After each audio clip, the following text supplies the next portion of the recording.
Di pagi-pagi ambiar kita akan hadirkan, ini dia ibunda dari korban dan juga kuasa hukumnya. Kita berikan ruang berbicara untuk mengklarifikasi versi dari keluarga korban. Kita hadirkan sang ibunda, Ibu Nur Hayati, dan juga kuasa hukumnya Bang Fahmi Akbar. Bang Fahmi. Selamat pagi. Selamat pagi. Silakan. Silakan Ibu Nur Hayati dan juga Bang Fahmi Akbar. Untuk Ibnu Jamil dan juga Ririn Ekhwati, kami minta waktunya sebentar.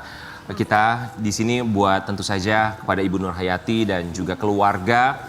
Kami semua di sini keluarga Pagi-Pagi Ambiar mengucapkan turut berbelasungkawa sebesar-besarnya.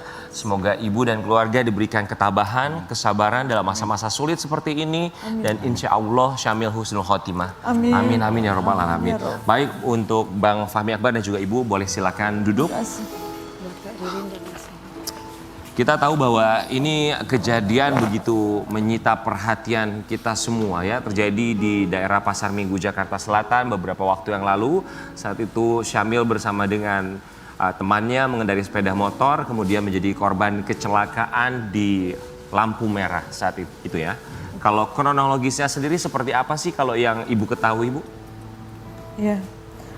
Ya sebenarnya memang kalau kami kan tidak ada di TKP ya. Dan saya diinfo pada saat itu kurang lebih pukul 2-an gitu. Anak kami kecelakaan, kami langsung diantar ke rumah sakit Pasar Minggu RSUD. Sampai di sana kami hanya berdua dengan Bapak almarhum Muhammad Syamil Akbar. Ya kami sih berharap kalaupun kecelakaan mungkin barangkali hanya lecet-lecet atau luka-luka lah seperti itu. Tapi pada saat saya sampai di RSUD Pasar Minggu, dihantar oleh salah satu temannya yang ada di TKP saat itu. Sebelum kami masuk ke dalam ruang IGD, kami bertemu dengan si penabrak di halaman parkir. Setelah itu saya langsung diminta untuk masuk ke ruangan oleh petugas polisi yang ada di TKP melihat ruang IGD. Saya ditanya orang tua siapa. Saya bilang, saya ibu dari Muhammad Syamil Akbar, Pak. Ini anak ibu. Bukan, ternyata itu temannya almarhum. Anak saya yang mana Pak polisi?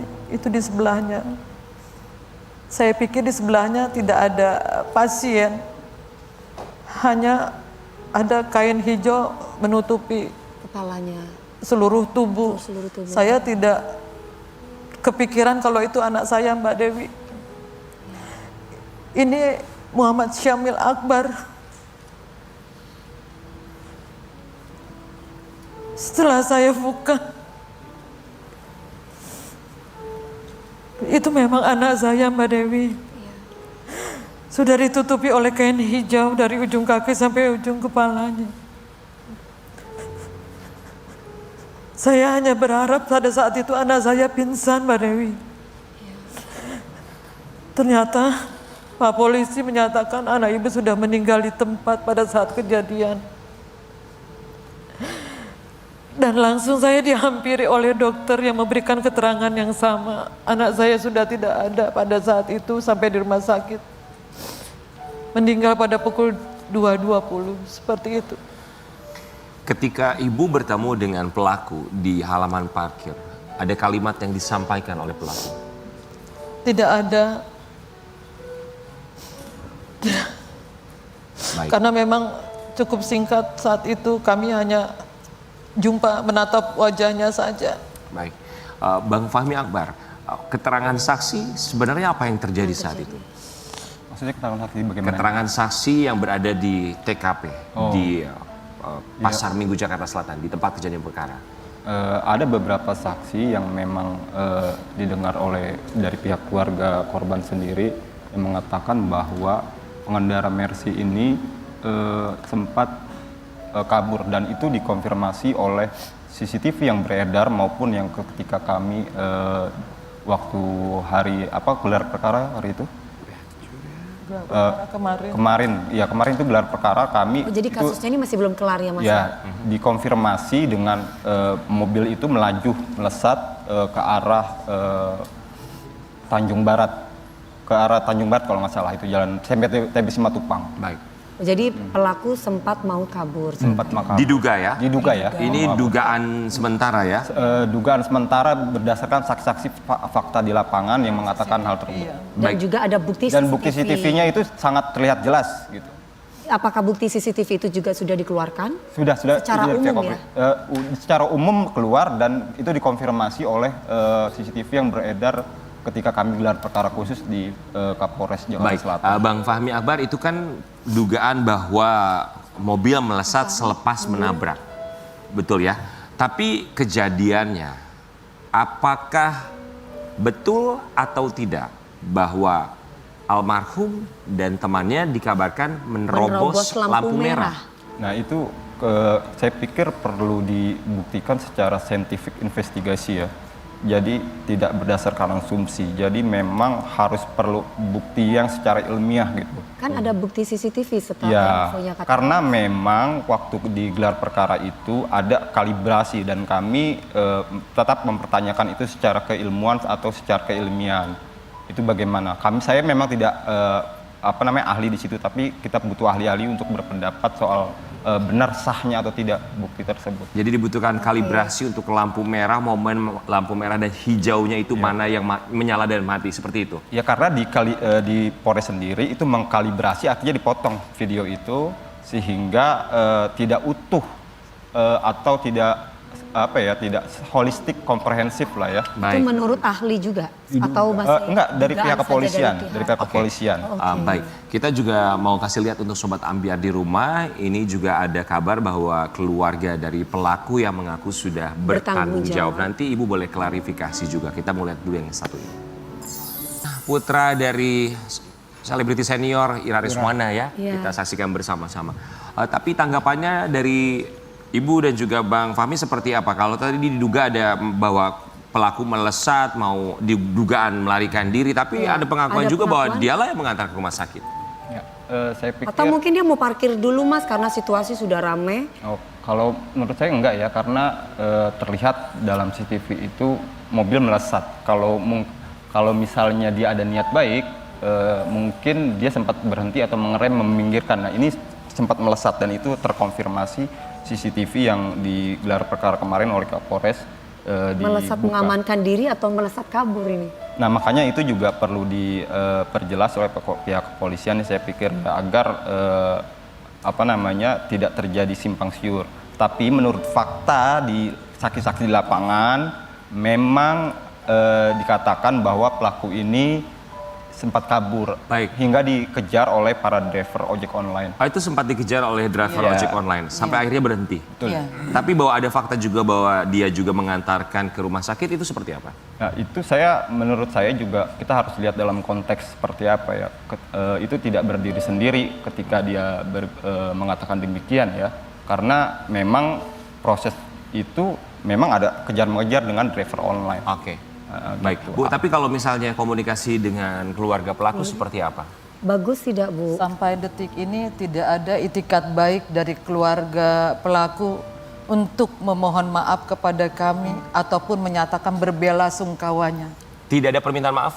Tidak ada Lewat sama media sekali. atau ketemu pun juga tidak ada Ibu? Tidak ada. Tidak ada ucapan bela sungkawa? Tidak ada. Tadi disampaikan bahwa kakaknya datang ke rumah. Ya. Tidak menyampaikan apa-apa? Saya tidak mengetahui itu kakaknya atau siapa. Karena tidak ada pernyataan kalau dia menyatakan ini kakaknya, ini omnya, ini tante. Tidak ada seperti itu. Tapi kembali lagi sebetulnya pada saat mau menyampaikan itu dari awal pun mungkin pintu maaf kami terbuka untuk mereka.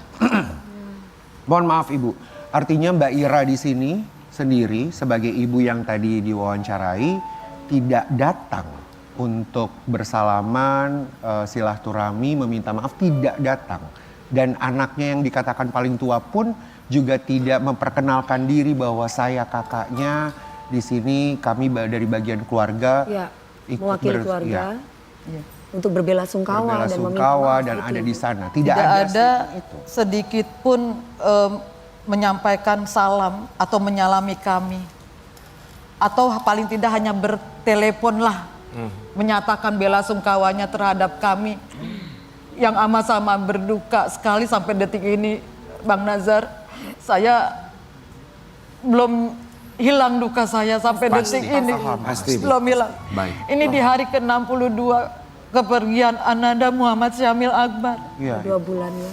Yang harusnya anak saya harus melanjutkan sekolahnya di fakultas. Iya. Baik. Mas Fahmi, kalau pelaku sendiri, apakah Mas Fahmi tahu keberadaannya ada di mana? Sudah Sampai- ditahan atau masih Itulah proses? yang menjadi sebenarnya substansi permasalahannya yang kami permasalahkan ya. Iya. Sebenarnya kami menginginkan proses-proses hukum itu sebagaimana tracknya gitu, sesuai dengan tracknya. Proses-proses yang transparan, akuntabilitas dan imparsial gitu kan. Itu yang kami harapkan sebenarnya dari penyelidikan kepolisian gitu. Tapi nyatanya ada semacam privilege ya, saya lihat ya, ada semacam privilege atau pengecualian terhadap anak pejabat petinggi Polri yang menurut saya tidak sesuai proses hukumnya. Misalnya di dalam aturan lalu lintas itu ada tata cara penanganannya.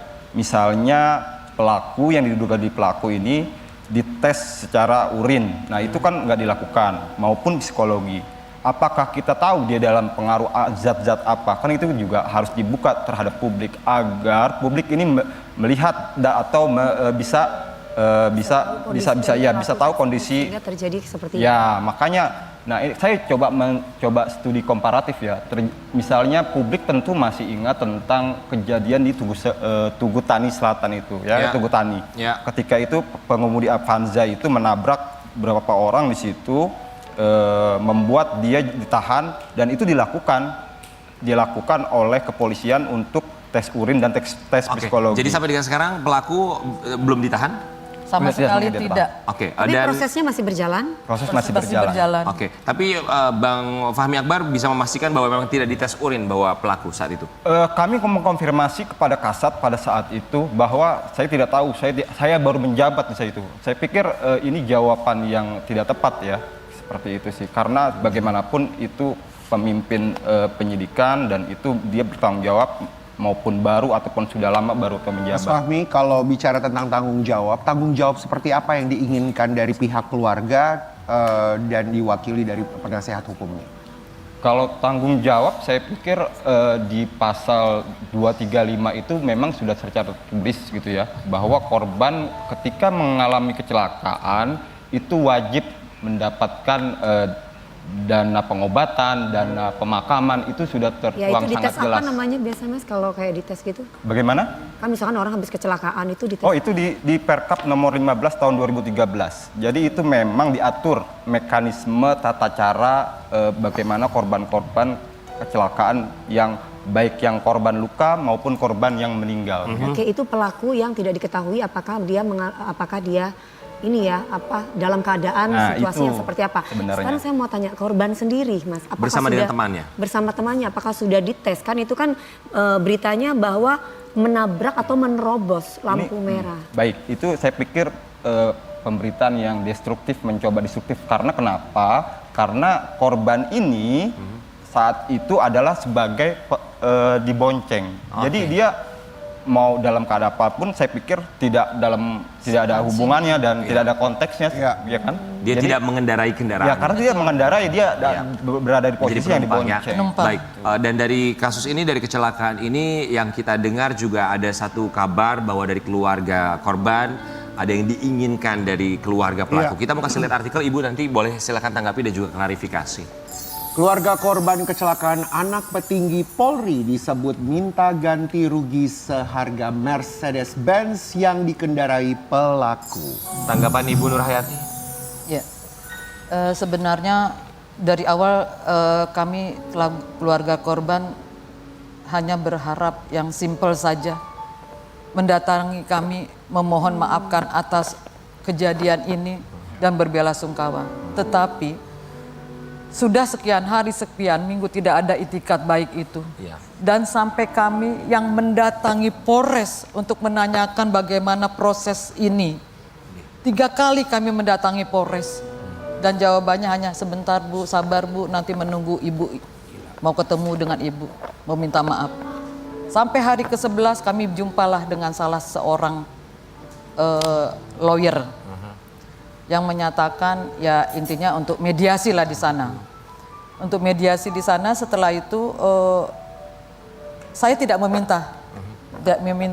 Dan lawyer itu menanyakan kira-kira seperti apa ya Bu keinginannya. Jujur ya, saat itu memang amat sangat masih berduka saya. Amat sangat, sampai detik ini pun masih berduka. Tapi akhirnya mungkin karena pikiran saya juga kosong, saya secara spontanitas saja. Dan memang almarhum pernah bercerita beberapa saat sebelum meninggal. Doakan Samil ya Ma, jadi orang sukses. Kalau Samil jadi orang sukses, Samil pingin buat tempat ibadah di kampung. Pengen buat ya entah masjid, entah syura, entah apalah namanya itu. Dan seketika itu saya refleks, spontanitas menyampaikan, Meminta. ya udah meminta. Kalau memang saya tidak meminta ya Mbak Dewi, saya diminta. Saya menyampaikan, ya sudah, kalau boleh buatkanlah masjid atau tempat ibadah atau surau atau musola atau apalah itu. Yang memang keinginan almarhum amat sangat mulia Mbak Dewi sebenarnya itu. Dan itu jangan disebut pemerasan. Di mana pemerasannya Mbak Dewi? Oke, baik. Karena ibu yang diminta ya. Iya. Baik, kita akan lihat juga statement ini dari keluarga pelaku yang menyatakan bahwa ada beberapa permintaan dari keluarga korban. Menurut klien kami pun tidak masuk akal. Yang mungkin udah boleh. Pihak dari almarhum itu meminta ingin membangun masjid seharga mobil yang dipakai untuk nabrak. Dari pihak mereka meminta saya untuk menyekolahkan adiknya sampai selesai. Ya, Dan menyekolahkan memberikan sampai selesai. rincian, Tahlilan, semua. Semua sampai. Itu ada buktinya semua. Buktinya ada, kami nggak ngomong hoax. Dan sebenarnya sebelum itu dari pihak keluarga ada mengancam kepada kami. Mengancam memviralkan. Mengancamkan memviralkan. Oke, baik Ibu, singkat tanggapannya. Ya terkait hal itu saya sedikit pun tidak meminta untuk biaya anak saya sekolah, adiknya almarhum ada masih SMP. Tapi saya bercerita lah di situ ya Bang. Artinya niat almarhum begitu mulia, begitu tulus. Kalau dia doakan abang semoga abang jadi orang sukses, nanti kamu abang yang biayain sekolah ya Dek. Cita-cita Seperti dari itu, almarhum si ya? almarhum. Oke. Jadi cita-citanya begitu mulia. Dan kalau disampaikan seperti itu, saya mohon maaf, mohon izin, saya sangat amat luka. Baik. Sakit. Ibu, apa yang mau disampaikan untuk keluarga pelaku? Silakan singkat. Sebetulnya saat ini kalau boleh dibilang apa ya, saya hanya ingin adalah itikat baik mereka kepada saya, menyampaikan permohonan maafnya secara langsung. Karena pada saat kita memohon maaf tidak dengan perantara Mbak Dewi. Kita dengan langsung secara individu. Begitu juga kita memohon maaf kepada Tuhan, kita secara langsung dengan Tuhan kita. Tidak melalui perantara dengan lawyer dan lain sebagainya. Iya. Dan saya ingin agar tidak ada bahasa yang begitu menyudutkan saya di media. Iya. Kami sedang berduka. Tapi kan ini Ibu sudah menjelaskan bahwa itu juga sekedar cerita. Baik. Sekali lagi tentu saja untuk Ibu kami turut berbelasungkawa. Semoga Ibu diberikan Dalam-dalamnya. ketabahan dan juga kesabaran dan semoga Makasih, bisa dibuka jalur komunikasi antara Yang Ibu baik, dan juga silaturahmi yang keluarga baik. dari pelaku ya. Karena memang ini kan dari Allah Subhanahu wa taala ya kejadian ini. Iya, makasih. Kita akan kembali saat lagi tetap di Pagi Pagi Ambiar.